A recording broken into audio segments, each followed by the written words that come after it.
Today we have a really common problem of a washing machine that won't spin. This is on a Frigidaire front-loading washing machine. This will work for a lot of different types of washers. And we're just testing it out, starting it up. And we have either a slow spin or no spin at all. This nice little dog came to visit me. So that could mean that the door lock is not locking all the way. And if the door cannot fully lock, it won't go to spin. So we're going to check that out. I'm going to pry off this spring clamp using a flathead screwdriver. I'm just going to get it underneath the metal and then pry backwards to get the spring clamp to come off. And then I can pull away this rubber boot a little bit, just over on the right hand side really. I just want to pry it back. It pulls right off. Now I can reach in behind and I can remove these two Phillips head screws from the front that are holding on the door lock, and then I can reach in and grab the door lock and pull it over to my left. That allows me to take off three modular connectors. There's a black one here at the top, and I'll wiggle it off, one here in the middle, and there's this light blue one here at the bottom. So we get that off, and that's the door lock. Here's the new one. Put a link in the description below for you guys. These are pretty cheap. I think they're under 20 bucks. And we're just gonna put that in. Just take a couple minutes to do this. Pretty quick and easy. Here's the old one with the white plastic wax motor. The new one has a kind of red wax motor, and that's an improved type that lasts longer. So that's the one we'll have in the description. So I'm going to put the modular connectors back on, put on the light blue one, put on the gray one here in the middle, and then the black one at the top. Make sure they're on there really securely, like push them in, wiggle them in, so they're fully locked in. And then we can go ahead and put the lock assembly back into position, and we can get this little square gray box to go through the white panel here in the front.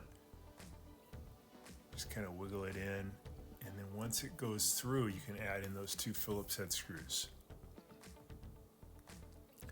So it's very common that after maybe 3 years, the little wax motor, that's that white thing that we saw, doesn't have enough power to push a piston forward to fully lock the door. Even though the door lock button will come on, or light will come on, it still isn't enough. It won't go to spin. So now we're just gonna get the rubber boot back over a metal lip all the way around the perimeter. And we're just gonna use our thumbs to stretch that back over. Make sure it's fully on all the way around.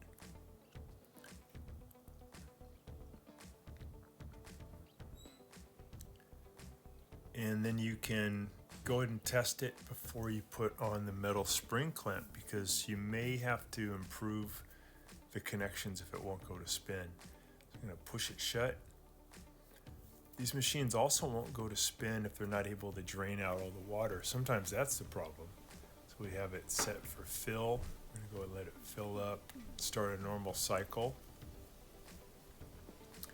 And then we'll set it for a drain and spin and make sure it's going to work correctly. So right now it's just doing its normal start where it fills up and turns. This is how to replace the wax motor. So you can actually even get a cheaper thing here, just this little white wax motor. It'll actually be red, the new one you get. You can replace it for only about probably 10 bucks. So the door lock itself doesn't wear out, but the little wax motor, it has power come into it, and it gets the wax really hot via a tiny heater. And then as the wax expands, it pushes a black piston. That piston closes two copper contacts. So right now it's still just doing the agitation phase. we'll go ahead and stop it, and we'll set it up for drain and spin, and we'll see how it's going to do with that.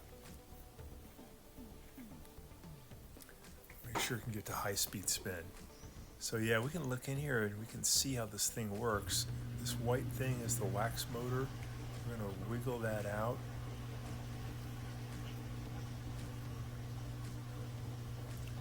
So I'm going to lift, pushing down with my thumb to keep the copper pieces from moving. And then again, you can just get this new wax motor. So this piston, this black piston, will move back and forth. And as the wax gets hot, it pushes the piston forward, which again closes the contacts. But over time, the wax degrades and it will no longer push the piston far enough. So again, you'll probably still get the lid lock light coming on, but it isn't enough for this little contact to close, and that will not let the power go to the motor for full speed spin. So I'll show you with the screwdriver. I'm just going to close these contacts. This one right here moves, touches the other one, and that tells the controller that it's fully locked. So if the wax motor's not doing its job, that'll never happen. So if you got a new wax motor, you can install it pretty easy. Just do it here. I'm gonna wiggle it in. Oh, there's full speed spin. Yeah, so it's working good. The new lock did the trick. I'll show you guys how to put this in if you ever want to just do the wax motor. So I got that clicked in, looks good, and then the outer shell goes back on, and just push on it and it'll lock it into position. It's pretty cool, pretty easy. Just got to line it up properly to start. Very modular. But again, these are so cheap, you can just put it in a brand new one. We got really good spin. So to put on the spring clamp, you just get it some liquid detergent around it to make it slippery. Then you start at the top, you push in at the top, and then you push out to the sides and get it back over. Watching our video, and please subscribe to our channel when you get a chance, and also click the little bell notification button so we can send you weekly videos on all the different ways of fixing appliances around your home and saving you lots of money.